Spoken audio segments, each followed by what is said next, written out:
Welcome back, and in this video I want to talk about the DNS signing ceremony.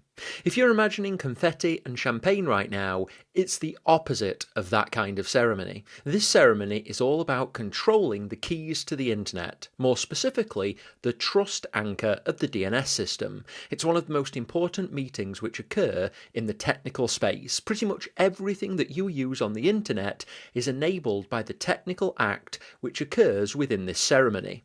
Now, before I cover what the ceremony is, we need to understand why anything like this is needed. Trust within a DNS zone is normally provided via the parent zone of that zone. The parent zone has a DS record, which is a hash of the public key signing key of the child zone, and that's how the trust chain is created. In the case of the root zone, there is no parent zone, and this means there's nothing to provide that trust. And so a more rigorous process is required, something which is secure enough that the output can be absolutely trusted by every DNSSEC resolver and client, and we refer to this concept as a trust anchor. Locked away within two secure locations, one in California and another in Virginia, is what amounts to the keys of the internet, the private DNS root key signing key known as a KSK. Now, it's impossible to overstate how important this set of keys is to the internet. They rarely change, and the trust in them is hard-coded into all DNSSEC clients. With them, you can define what's valid on the DNSSEC root zone, and because of this, every child top-level domain, every child zone inside those, and every DNS record. These are locked away, protected, and never exposed, and they use redundant hardware security modules, also redundant across physical locations.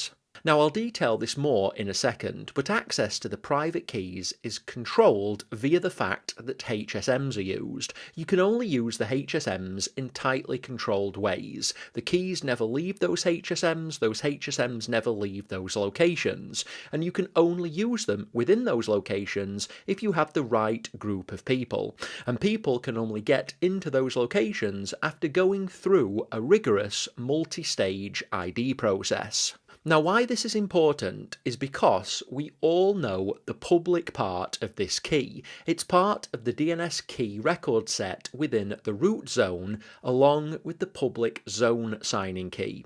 To restate this, every DNSSEC client and resolver on the planet explicitly trusts this key signing key.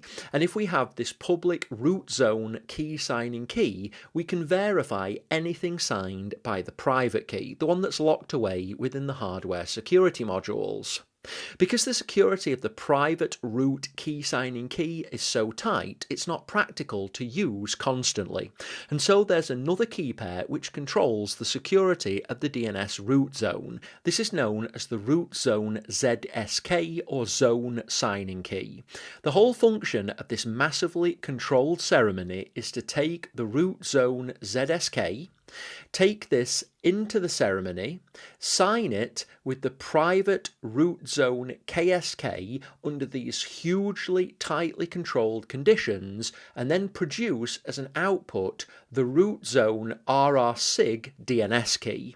This single record is why DNS from this level down through the top level domains and into the domain zones, this is why it's all trusted, because the root zone is trusted via this signing process. Now, talking through the detail of this signing ceremony would take too long, and so I've included a link attached to this video which gives a detailed overview of the ceremonial process. These ceremonies are public and recorded, and links detailing all of this process is included attached to this video. What I want to do now is to talk in a little bit more detail about why this process is so secure. The signing ceremony itself takes place, as I mentioned previously, in one of two secure locations. Now, there are a few key sets of people involved. I'll not show them all on screen, but we have the ceremony administrator, an internal witness, the credential safe controller, the hardware safe controller, and then crypto officer 1, crypto officer 2, and crypto officer 3.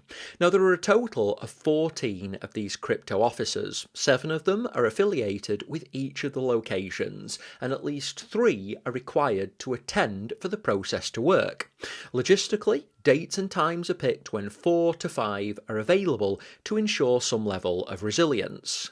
The most important part of the whole process hardware-wise is the Hardware Security Module, or HSM, which is the hardware which contains the root zone private key signing key. This device is protected and can only be interacted with via the ceremony laptop, which is connected to the HSM over Ethernet, and this is only operated by the ceremony administrator.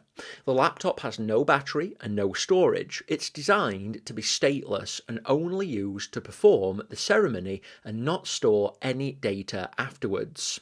Now, the HSM device can only be used when crypto officers use their allocated cards.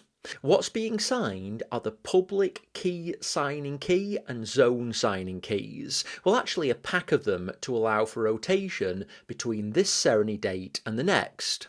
The HSM device via the ceremony laptop then outputs the signatures for these keys, which become the DNS key RR-SIG records for the DNS root zone. Now again, this process happens every 3 months. It's generally broadcast, notes of the process are available, and it's publicly audited.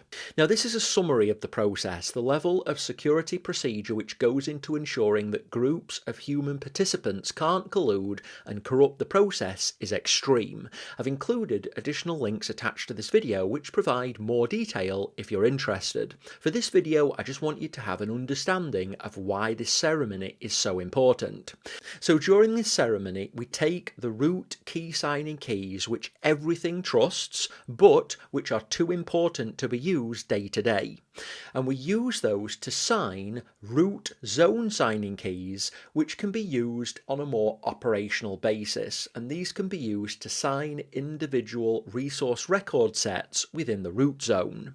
And it's that public and private zone signing key pair which is then used to create the chain of trust which allows trust in top level domains, and then those top level domains can pass that trust on to domains, and then in domains that trust can be passed to individual resource record sets. And this all has to happen because we have nothing above the root key signing keys in DNS. They're a trust anchor. Nothing makes us trust them other than the trust itself, and this ceremony ensures that it's almost impossible to corrupt that trust. At this point, that is everything I wanted to cover in this video, so go ahead and complete the video, and when you're ready, I look forward to you joining me in the next.